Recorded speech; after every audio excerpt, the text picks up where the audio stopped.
Sabe quando uma pessoa parece que vive a vida de outra? Quando simplesmente parece que ela necessita de um afeto de alguma outra pessoa para ficar bem, para ter um equilíbrio emocional? O nome disso é dependência emocional ou também chamada de dependência afetiva. Isso acontece comumente em relações de pai, de mãe, mas principalmente em relacionamentos amorosos, com esposa, com marido, namorado ou namorada. Esse é um problema emocional muito sério e que tende a prejudicar várias áreas da vida de quem sofre com isso, desde a necessidade de suporte constante, a necessidade de orientação e aprovação do outro para tudo, até a grande ansiedade e insegurança que essa pessoa acaba sentindo com aquela ideia, com aquilo que vem na cabeça de que parece que só existe essa vida dessa forma para ser vivida. E isso tudo acaba abrindo possibilidades desses relacionamentos serem abusivos, tóxicos e muitas vezes até evoluírem para a violência.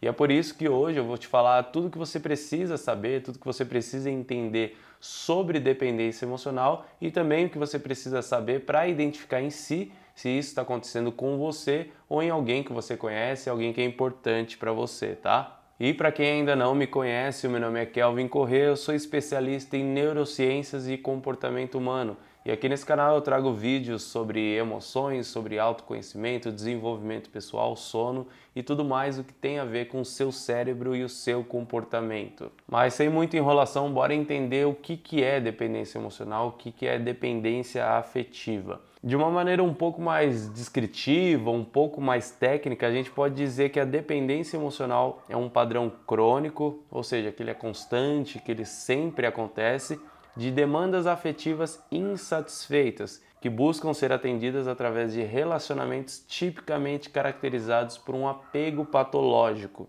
Isso quer dizer que a sua dependência ou de alguém que você conhece, primeiro, acontece por uma necessidade de afeto em excesso e uma insatisfação constante desse afeto. E segundo, essa dependência acaba se expressando emocionalmente e comportamentalmente na busca de relacionamentos que geralmente têm um apego tão grande, tão excessivo que chega a ser nocivo para essa pessoa. Por isso que não é nada incomum quando a gente vê uma pessoa que tem dependência emocional ter esse tipo de dependência com mais de uma pessoa na vida dela, ou às vezes ela tem só com uma pessoa, mas meio que ela vai pulando de galho em galho, Ela vai mudando essa muleta emocional que ela tem. Um exemplo muito bom para esse segundo caso são aquelas pessoas que vivem em relacionamentos ruins, vivem em relacionamentos muitas vezes abusivos, tóxicos e que são ruins para ela, porque ela vai buscando esse tipo de afeto excessivo e na realidade até pelos motivos errados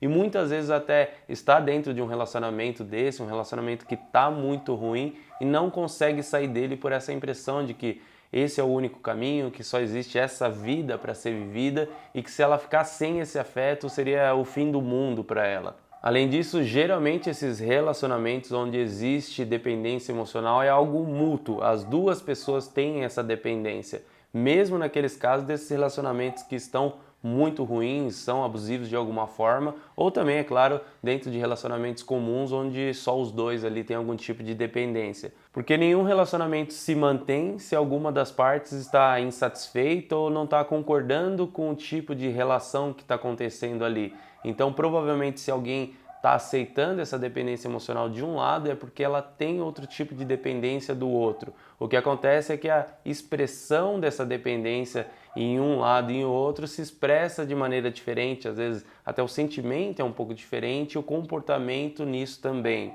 Se a gente parar para observar, por exemplo, um caso mais grave aí que é realmente de uma relação bem abusiva,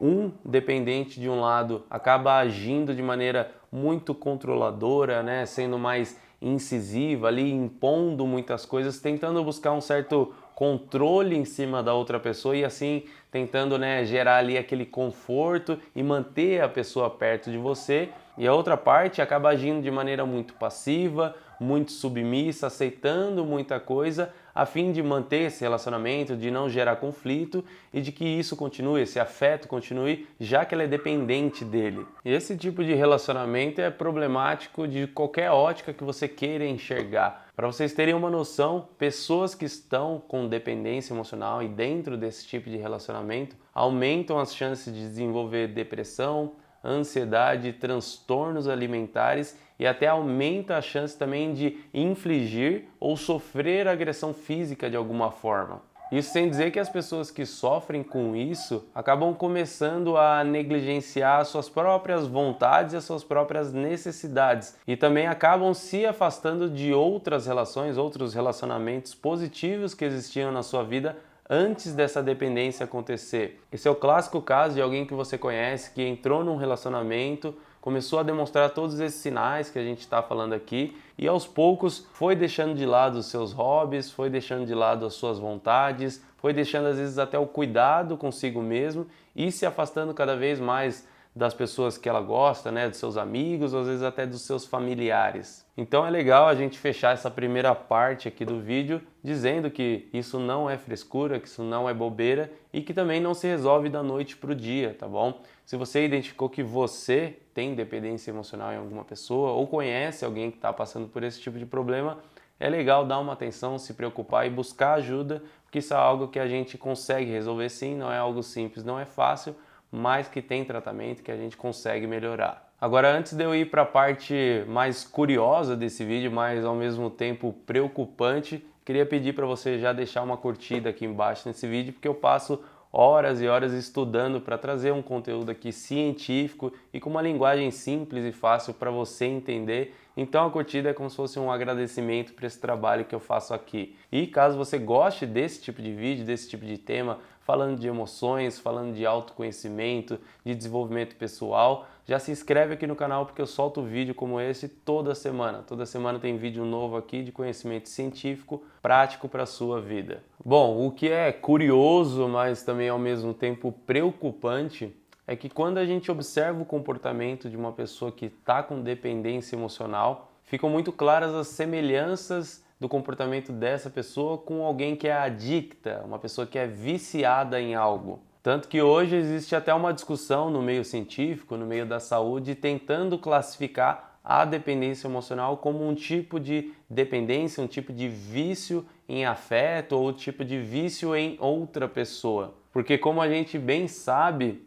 o ser humano não precisa de uma química externa para se viciar, que é o caso aí das pessoas que têm problema com os jogos de azar, problemas com filmes adultos ou hoje em dia até com redes sociais. São pessoas viciadas em comportamentos e não em substâncias, o que reforça bastante essa tese aí de a dependência emocional acabar sendo enquadrada como um vício. Mas para você que está achando um absurdo essa classificação de um dependente emocional ser comparado com um dependente químico, né, com um viciado em alguma coisa, eu vou falar algumas características de um viciado em substâncias e você me diz se não parece muito algum amigo seu, às vezes até você, quando estava com dependência emocional. Um viciado tem dificuldade de controle, tolerância, ele tem abstinência, ele tem gasto excessivo de tempo e dinheiro com isso e tem uma redução nas suas atividades sociais, atividades de trabalho ou recreativas também. Me disse isso não parece muito uma pessoa que tem dependência emocional. A tolerância, no caso da dependência emocional, é a necessidade de cada vez mais ter o outro por perto, né? Nunca ficar satisfeito e essa vontade ir aumentando e aumentando. A abstinência seria aquele mal-estar físico e psicológico, até só de imaginar de perder a outra pessoa, né? De passar por essa situação e acabar ficando sozinho. E uma outra coisa também que está presente nos viciados em substâncias é a perda do controle, que nesse caso aqui seria, né, entre outras coisas, aceitar qualquer tipo de situação imposta, qualquer tipo de situação que seja até negativa para si, para manter esse relacionamento, para se manter dentro desse afeto. Então, desde a aceitação de coisas muito simples, mas que são contra total a vontade dessa pessoa, até coisas realmente degradantes como uma violência. Esse quadro faz, inclusive, muitas vezes essas pessoas terem condutas incomuns, condutas que não são delas, digamos assim, e muitas vezes até conflitantes com seus princípios e valores para manter esse tipo de relacionamento, para manter esse afeto. Esse seria o caso de um viciado em substância que rouba. Muitas vezes isso não faz parte dos princípios e valores dela, mas nesse estado psicológico, em toda essa situação que ela está passando ali de dependência, ela acaba tendo esse comportamento errado, mesmo que vá contra, mesmo que seja conflitante ali 100% com os valores dessa pessoa. Além disso, geralmente acontece até uma diminuição na percepção dos danos causados por esse estado, né, por esse afeto, essa dependência que está acontecendo. A pessoa muitas vezes fica cega ali para aquela situação, é como se ela não enxergasse os problemas que estão acontecendo, mas muitas vezes também ela acaba atribuindo a qualquer outra coisa ali, né, levando como uma desculpa, mas na percepção dela realmente não é esse afeto, não é essa dependência que está causando esses problemas. Realmente é um estado muito perigoso que tende a prejudicar muito a vida de uma pessoa, mesmo nos relacionamentos que não tem nenhum tipo de abuso, naqueles relacionamentos que simplesmente uma das partes ou ambas, né, que é o mais comum,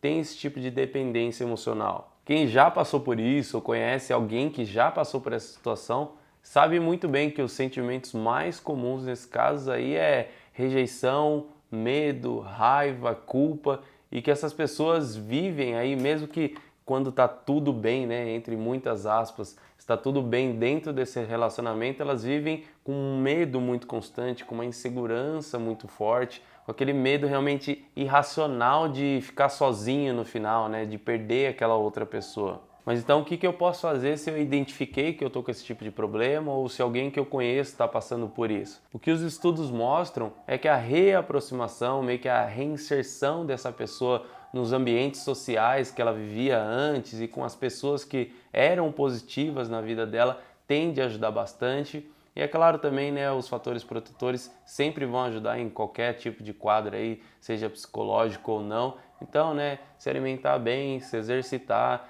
ter coisas e objetivos na vida ali de uma forma geral, esses fatores protetores vão ajudar em basicamente tudo na sua vida. Mas o que realmente precisaria ser feito, né, o tratamento verdadeiro para isso, seria buscar aí um bom psicólogo de confiança para juntar ali algumas psicoterapias que parecem que em conjunto funcionam ainda melhor do que em uma só. Inclusive dentro dessas técnicas aí que um bom psicólogo vai poder utilizar com essa pessoa, existe a psicoeducação, que é o que você começou a fazer aqui dentro desse vídeo, que basicamente é você ir entendendo melhor qual que é o problema que você está passando, quais são os tipos de soluções que ele tem, se isso é uma coisa que dá para resolver ou não, quais são os sintomas, o que acontece de uma maneira geral, né? É obter conhecimento sobre tudo isso que está acontecendo. Então você já começou, né, a entender aqui, já começou a ter um autoconhecimento. É legal que você continue estudando, que você também busque entender sobre o ser humano no geral, mas principalmente sobre você, sobre a sua pessoa, os seus sentimentos, as suas emoções, mas não deixa de buscar uma ajuda profissional, tá? Não existe nada melhor aqui nesse caso realmente do que uma psicoterapia. E uma mensagem final que eu posso deixar aqui para quem está passando por isso é que por mais que você não enxergue, por mais que você não acredite hoje, existe uma solução, existe uma vida que está te aguardando do outro lado, uma vida depois de resolver tudo isso, tá? A mudança é difícil e muitas vezes até dolorosa, mas vale a pena. Lute por você.